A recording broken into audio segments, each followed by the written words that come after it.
Il y a effectivement des logiciels qui existent, mais qui ont été développés surtout à l'étranger. On est en train de développer ce type de logiciel en France.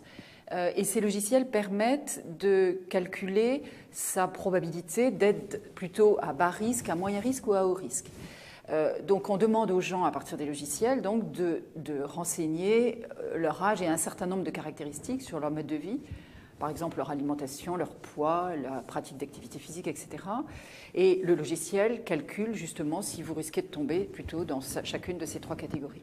Ce logiciel est en cours de développement à l'Institut Gustave Roussy, entre mon équipe et l'équipe de Suzette Delaloge en particulier. Et il porte sur le cancer du sein. On essaye d'identifier les femmes à haut risque, mais surtout les femmes à moyen risque de cancer du sein. Donc à partir des données qui ont été renseignées dans une grande étude qui porte sur une population de 100 000 femmes que nous suivons depuis presque 25 ans dans mon équipe, et donc qui nous permet d'évaluer l'importance des différents facteurs de risque de cancer du sein. Et donc dans ce logiciel, on tient en compte ces estimations de l'importance donc de ces différents facteurs de risque, mais également nous enregistrons des données sur la densité mammaire, qui est un des facteurs de risque tout à fait important, qui est un facteur de risque constitutionnel.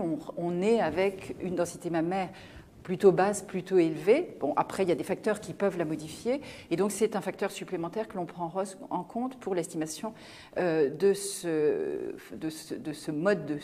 score de risque de cancer du sein que l'on développe à l'Institut Gustave Roussy et qui est financé par l'ARC en particulier.